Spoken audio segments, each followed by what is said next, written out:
We have completed our first unit. Electrostatic is already completed. Today we are starting the second unit, that is current electricity.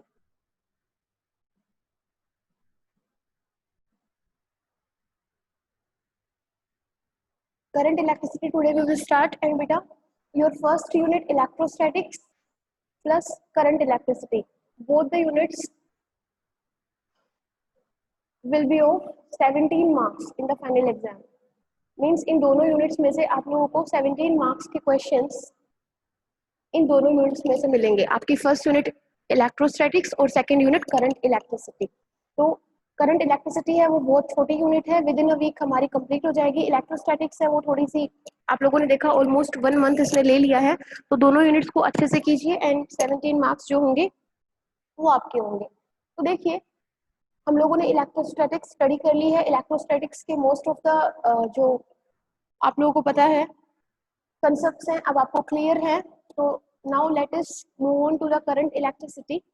इतना तो आपको पता है कि electrostatics के अंदर you have studied the charges at rest. Charges थे वो किसके ऊपर थे? रेस्ट के ऊपर थे. Means we have studied the charges at rest. ठीक है, in electrostatics. But current electricity से आप समझ सकते हो कि आपके पास जो चार्जेस होंगे वो यहाँ पे रेस्ट पे नहीं होंगे. तभी करंट और इलेक्ट्रिसिटी क्या करेगा, किसी भी वायर से, किसी भी कंडक्टर से, किसी भी इंस्ट्रूमेंट से क्या करेगा, करंट या इलेक्ट्रिसिटी तभी फ्लो करता है जब आपके जो चार्ज कैरियर्स है वो रेस्ट पे ना होके क्या होंगे, मोशन में होंगे. तो in this unit we will study most of the practical applications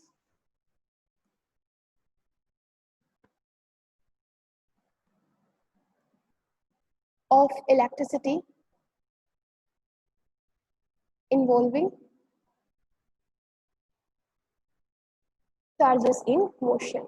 तो मेनली हम वो एप्लीकेशंस की बात करेंगे करंट इलेक्ट्रिसिटी के अंदर जिसके अंदर हमारे चार्ज कैरियर्स जो होंगे वो किस में होंगे, मोशन के अंदर. तो आई होप मेन डिफरेंस समझ आ गया होगा between current electricity and the previous unit electrostatics. Electrostatics के अंदर we have studied all the phenomena which were related to the charges and charges were at rest. But current electricity के अंदर हम वो सारी चीजें स्टडी करेंगे जिसमें हमें ये देखना होगा कि जो हमारे चार्ज कैरियर्स हैं वो किस में होंगे, मोशन में होंगे. ठीक है, मोशन में होंगे तभी आपको पता है क्या फ्लो करेगा, इलेक्ट्रिक करंट किसी भी कंडक्टर से क्या करेगा, पास करेगा. ठीक है, आई होप ये आप लोगों को मेन डिफरेंस क्लियर है कि करंट इलेक्ट्रिसिटी और इलेक्ट्रोस्टैटिक्स के अंदर क्या डिफरेंस है, क्या हम करंट इलेक्ट्रिसिटी के अंदर स्टडी करने वाले हैं. ठीक है, अब करंट इलेक्ट्रिसिटी मेनली समझ गए होंगे क्या है. It's a branch of physics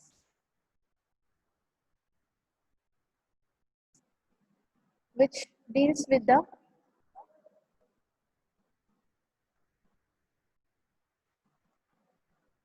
study of charges. Sneha late हो बेटा, आज तो मैं भी लेट हूँ. Study of charges in motion is called current electricity. तो करंट इलेक्ट्रिसिटी समझ आ गया क्या है. ये फिजिक्स की वो ब्रांच है that deals with the study of charges in motion. Again study of charges तो है but those charges should be in motion. Current electricity के अंदर हम चार्जेस के मोशन से रिलेटेड जो फिनोमिनाज है उनको हम स्टडी करने वाले हैं. ठीक है बेटा, ओके. अब छोटी छोटी चीजें सबसे पहले स्टडी करते हैं जो हमारे इस यूनिट में काम भी आएंगी और हमें समझना भी चाहिए. First such term is current carriers. Current carriers क्या होते हैं आज हम बेसिक्स ही करेंगे इस यूनिट का. तो करंट कैरियर्स आप सबको पता है. करंट कैरियर्स क्या होते हैं, मेनली वो कैरियर्स, ठीक है, और we can say the charged entities जिनके ऊपर क्या होता है, चार्ज होता है. तो चार्ज्ड एंटिटीज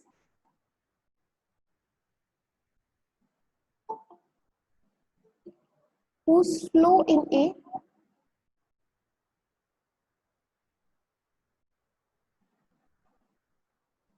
definite direction क्या कॉन्स्टिट्यूट करता है, electric current. constitute the electric current are called current carriers.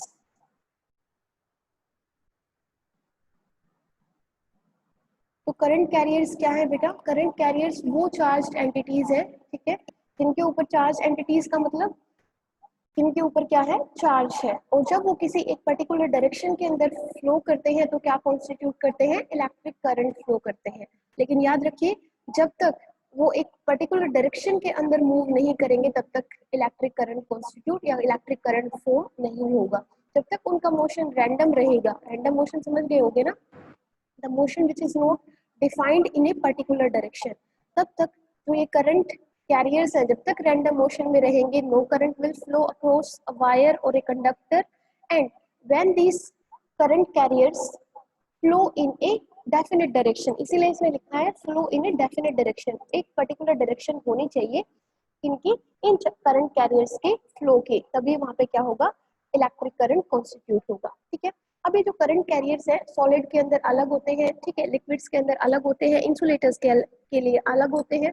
तो वो स्टडी करते हैं कि करंट कैरियर्स सॉलिड्स के अंदर सबसे पहले थोड़ा सा थ्योरी चलेगा, और थ्योरी भी जरूरी है क्योंकि इस बार 50 मार्क्स के जो है वो आपके एमसीक्यूज आ रहे हैं।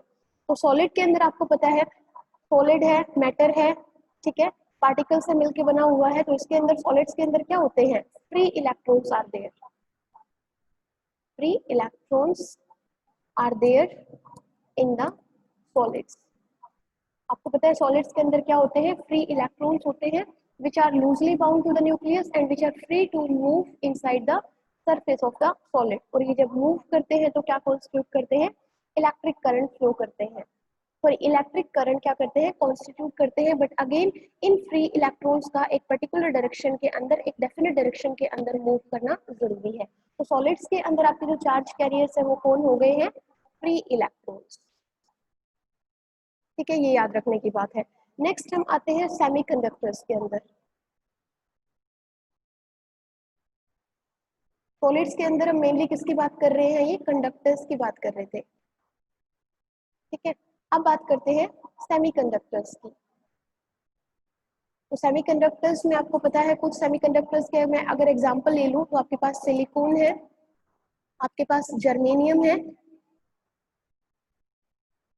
सिलिकॉन है, जर्मेनियम है। इन सब के अंदर जो करंट कैरियर्स होते हैं वो क्या होते हैं बेटा? नेगेटिवली चार्ज टू इलेक्ट्रॉन्स होते हैं, ठीक है, एंड पॉजिटिवली चार्ज्ड होल्स होते हैं, ठीक है। अभी हम जो हमारा 8th यूनिट आएगी सेमीकंडक्टर्स की, उसमें हम स्टडी करेंगे कि होल्स क्या होते हैं, ठीक है। तो मेनली जैसे होल्स को एक तरह से आप ये समझ सकते हो कि होल्स पे चार्ज कैसा होता है? पॉजिटिव होता है, ठीक है। जैसे इलेक्ट्रॉन्स पे चार्ज नेगेटिव होता है वैसे ही होल्स पे चार्ज कैसा होगा? पॉजिटिव। तो सेमीकंडक्टर्स के अंदर जो चार्ज कैरियर्स होंगे वो कौन होंगे? Electrons, negatively charge electrons and positively charge holes, ठीक है। ये आपसे एक 1 मार्क में क्वेश्चन पूछा जा सकता है। नेक्स्ट बात करते हैं किसकी? इंसुलेटर्स की। तो बताइए इंसुलेटर्स में चार्ज कैरियर्स होंगे या नहीं होंगे? Yes tell me. नहीं होंगे? हाँ, इंसुलेटर्स के अंदर no charge carriers are there, क्योंकि इलेक्ट्रॉन्स तो फ्री होते नहीं है, बाउंडेड टू द न्यूक्लियस होते हैं स्ट्रॉन्गली, तो no charge carriers are there in the insulators.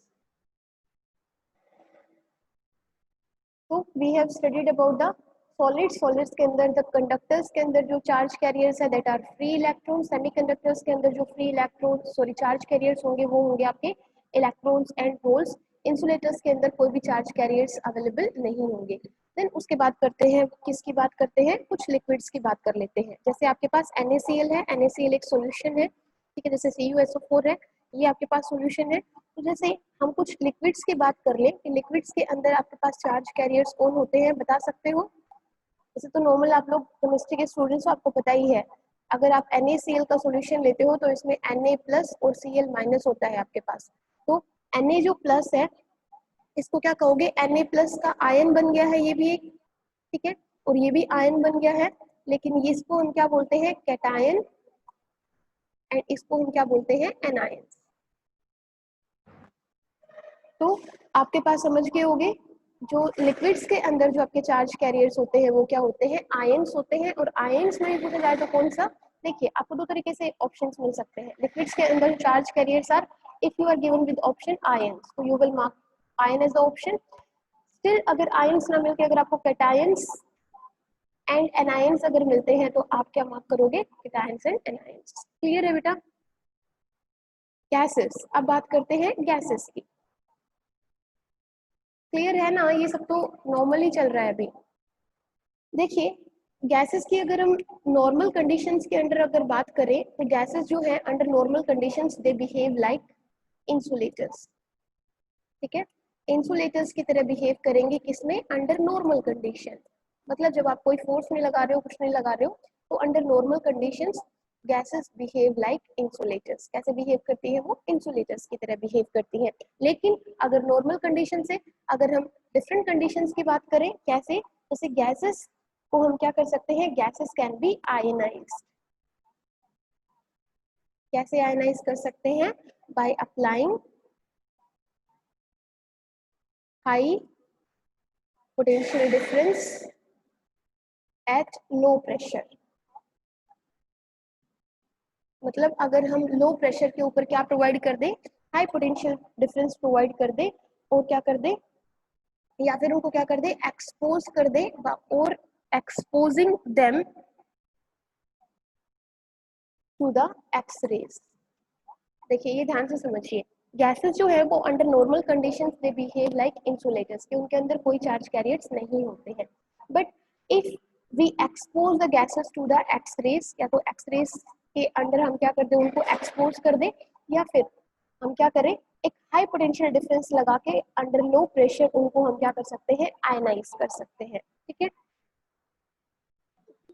तो in this case current carriers in gases would be electrons and protons।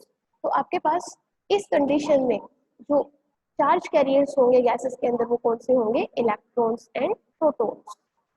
ठीक है, जब आप गैसेस को आयनाइज कर देते हो तो उसमें इलेक्ट्रॉन्स और प्रोटॉन्स हो जाते हैं। ठीक है, लेकिन अगर नॉर्मल कंडीशन की अगर देखते हो तो गैसेस कैसे बिहेव करेंगी, एज ए, चंचल प्रेजेंट है रचना के नाम से, गुड चंचल।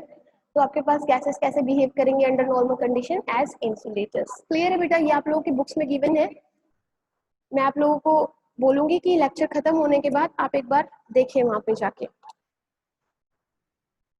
चलिए आगे, अब बात करते हैं ईएमएफ क्या होता है। ठीक है, नेक्स्ट टर्म इज ईएमएफ। अब ईएमएफ क्या होता है, ईएमएफ होता है बेटा इलेक्ट्रो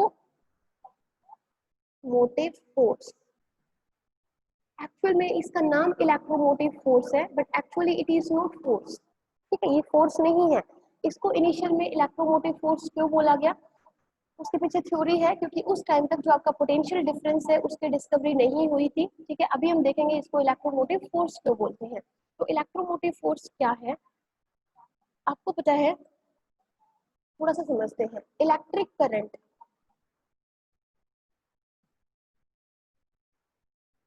अगर हम किसी भी क्लोज्ड पाथ के अंदर ले तो वो कब पॉसिबल है, पहली बात तो electric current is possible in a closed circuit.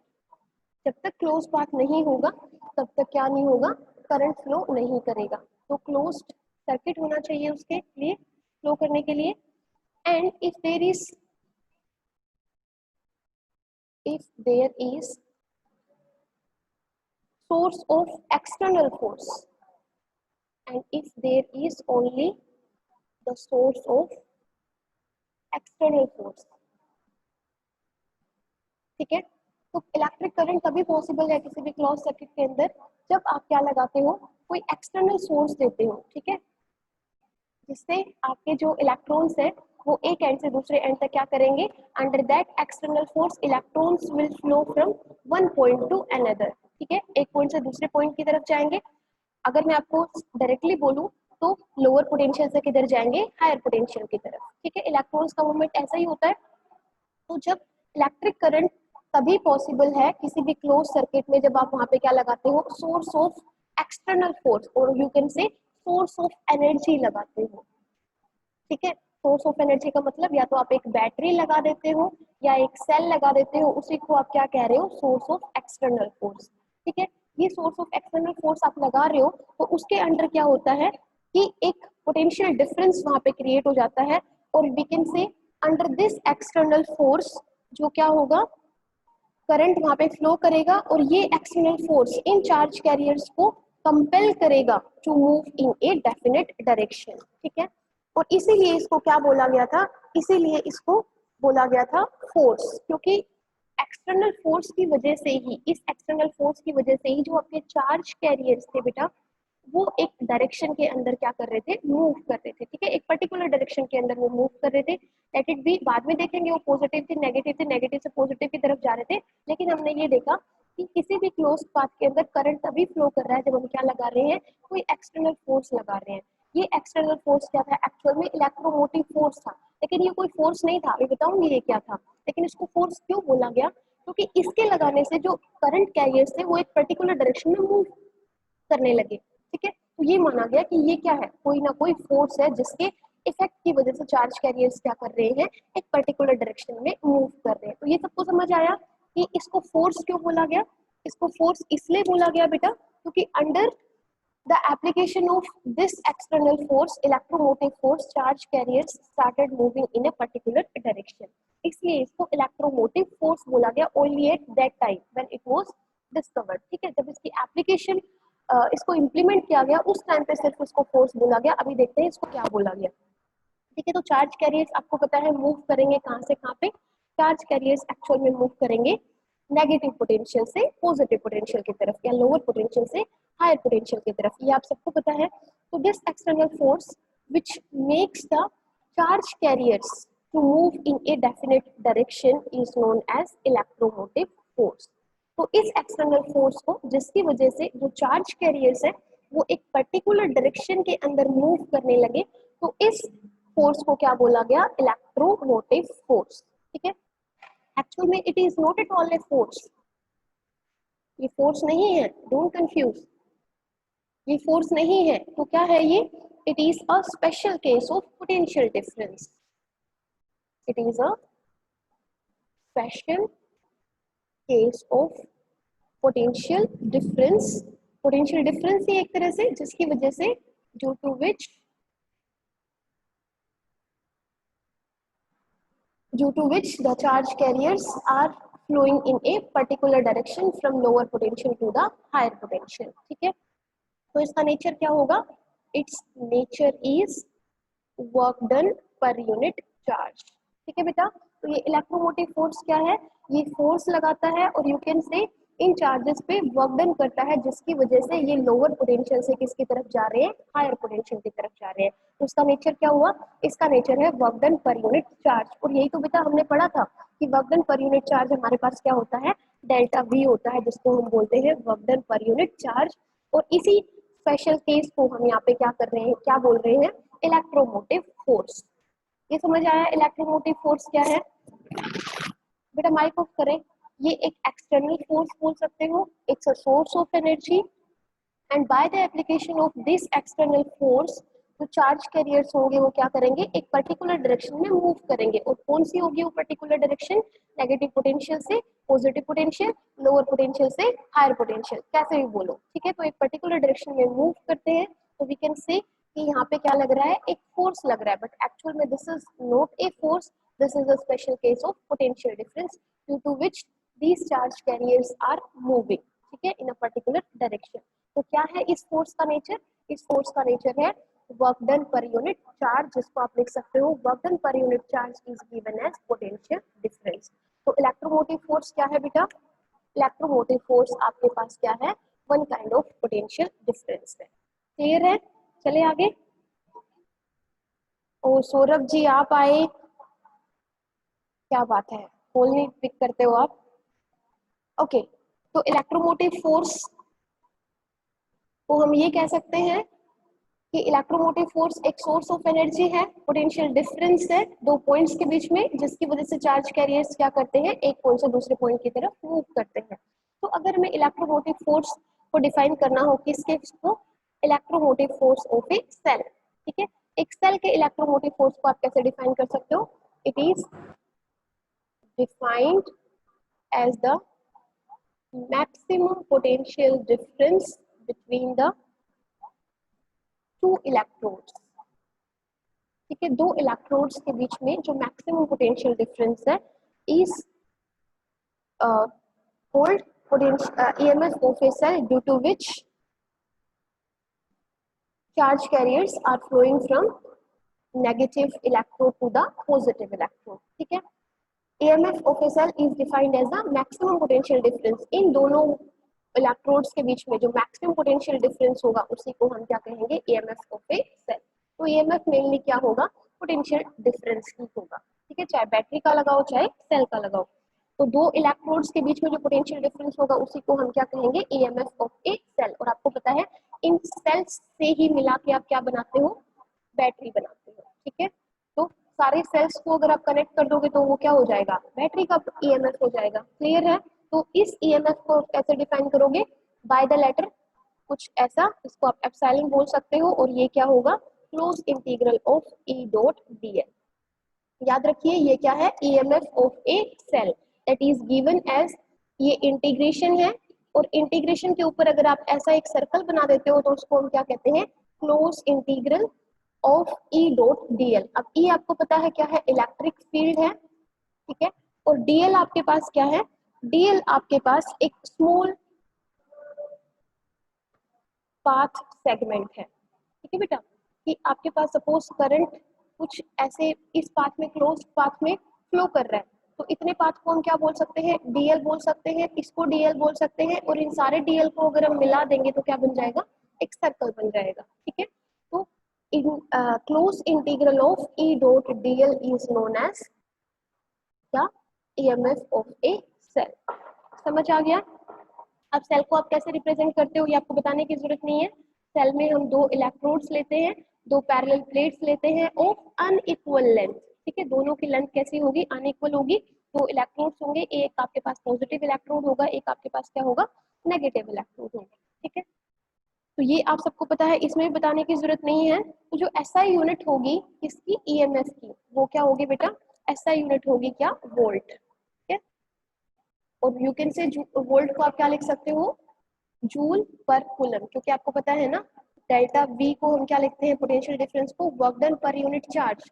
तो इसको आप क्या लिख सकते हो, वर्क डन को जूल लिखते हो, और चार्ज की SI यूनिट क्या होती है, कूलम। तो जूल पर कूलम को ही आप क्या बोलते हो, वोल्ट बोलते हो। तो EMF इलेक्ट्रोमोटिव फोर्स है, उसकी SI यूनिट भी क्या होगी, वोल्ट होगी। ठीक है, अब आपको ये पता है, बताने की जरूरत नहीं है। 1 वोल्ट EMF को 1 वोल्ट कब बोल सकते हैं, 1 वोल्ट तब बोल सकते हैं when 1 joule of work done is work is done on a charge of 1 coulomb। ठीक है, तो ये सब क्लियर है आप लोगों को। अब बात करते हैं बेटा इलेक्ट्रिक करंट की। देखिए ये बहुत कॉमन है, इसलिए मैं थोड़ा सा फास्ट जा रही हूँ, और आप सब लोगों की बुक्स में ये गिवन है। इलेक्ट्रिक करंट क्या होता है, कैसे बोल सकते हो, इलेक्ट्रिक करंट को कैसे डिफाइन कर सकते हो, rate of flow of charges, very easy statement, rate of flow of charges. ठीक है, कि चार्जेस किसी कंडक्टर में से, किसी एरिया ऑफ क्रॉस सेक्शन में से, किसी भी एलिमेंट में से किस रेट से फ्लो कर रहे हैं। ठीक है, how many charges are flowing in unit time. तो आई को हम कैसे डिफाइन कर सकते हैं, Q by T, that means charges flowing through a conductor per unit time. ठीक है, तो इसको हम क्या लिख सकते हैं, I is equal to Q by T। ये आप लोगों को सबको पता है, ज्यादा इसमें डीप जाने की जरूरत नहीं है। ओके, और क्या बताना था मुझे आपको, ये भी हो गया है। ओके, अब बात करते हैं इलेक्ट्रिक करंट इन कंडक्टर्स। एक मिनट बेटा,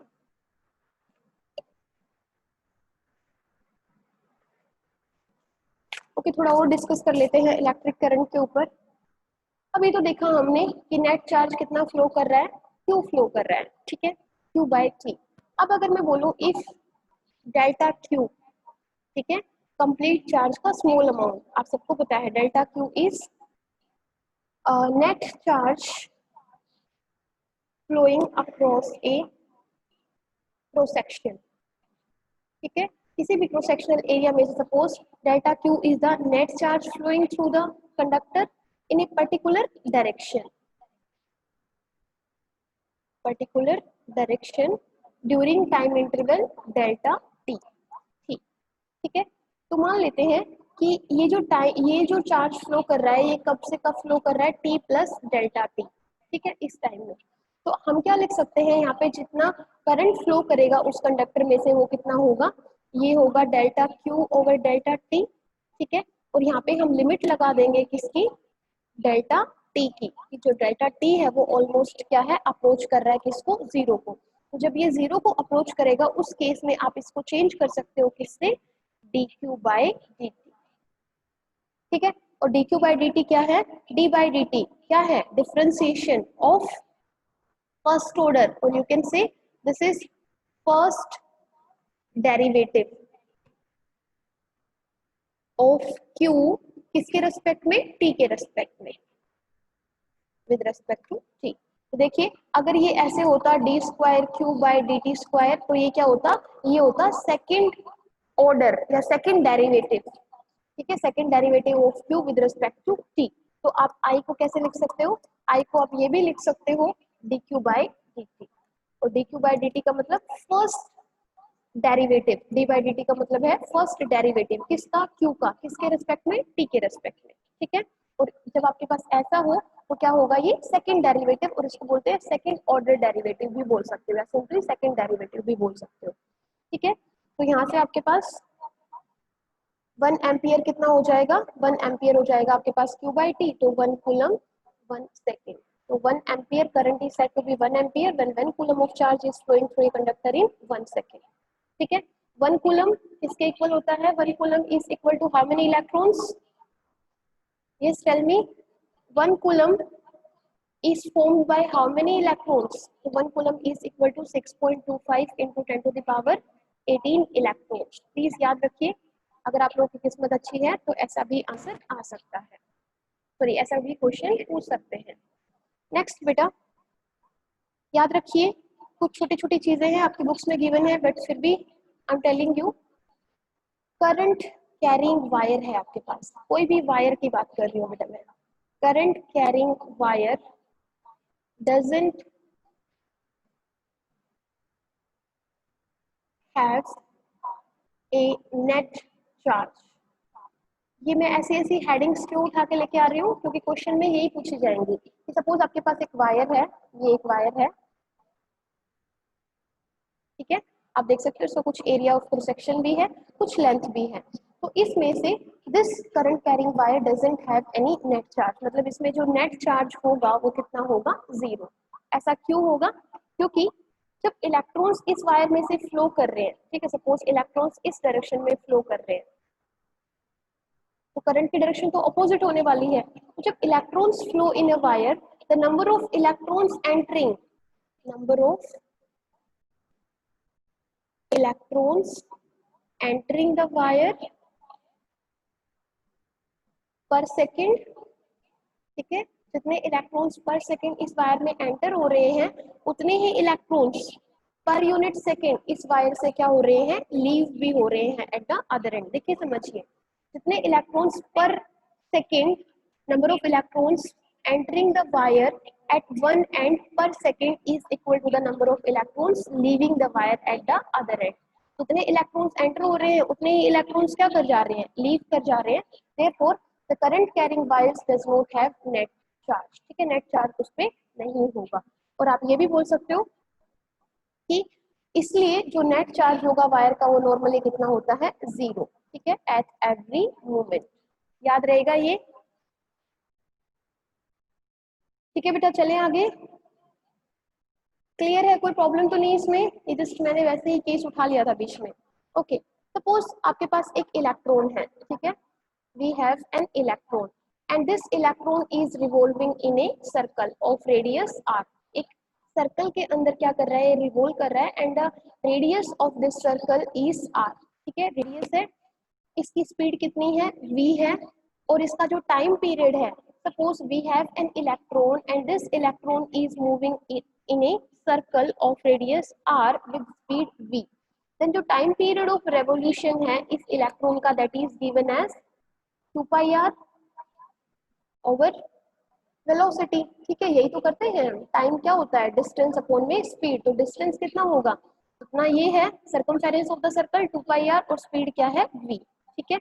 और इसी को देखिए, इसी को हम क्या कह सकते हैं, फ्रीक्वेंसी, ठीक है। फ्रीक्वेंसी आप कैसे डिफाइन कर सकते हो, 1/t। फ्रीक्वेंसी यहाँ से आप निकाल सकते हो, reciprocal of time period is known as frequency. तो यहाँ से अगर आपको फ्रीक्वेंसी निकालनी हो तो यू कैन राइट 1/t और ये आपके पास हो जाएगा nu over 2 pi R. Clear है बेटा, कोई प्रॉब्लम तो नहीं इसमें? ओके तो अगर आपको यहाँ से निकालना हो क्या, सपोज आप लोगों को फ्रीक्वेंसी निकालनी, टाइम पीरियड निकाल लिया, वेलोसिटी गिवन थी, रेडियस गिवन था। अब अगर ये बोला जाए कि जब इसमें से, इस सर्कल में से जब इलेक्ट्रॉन्स फ्लो कर रहे हैं तो करंट जो होगा, current eight any point at the circular path, इस सर्कुलर पाथ पे किसी भी टाइम जो करंट होगा, करंट एट एनी पॉइंट, किसी भी पॉइंट पे जो करंट है along this circular path that is given by I is equal to how much charge is flowing in one revolution, वो कितना है, इलेक्ट्रॉन्स फ्लो कर रहे हैं तो ये हो गया E, और क्या होगा, number of revolutions per second, कि एक सेकेंड के अंदर रिवोल्यूशंस कितने हैं, तो वो हो जाएगा न्यू। तो इलेक्ट्रॉन के ऊपर चार्ज है E और ये आपको गिवन है कितना है, सॉरी दिस इज V, तो ये आपके पास हो जाएगा V ओवर 2 पाई R। तो बेटा ये करंट क्या होगा, किसी भी पॉइंट पे आपको क्या करेगा, इतना करंट क्या करेगा, फ्लो करेगा। ठीक है, क्लियर है ये आपके पास कि कितना आपके पास चार्ज फ्लो कर रहा है and number of revolutions per second. ठीक है, इन दोनों का multiplication will give you charge flowing across the closed path at any point. ठीक है बेटा,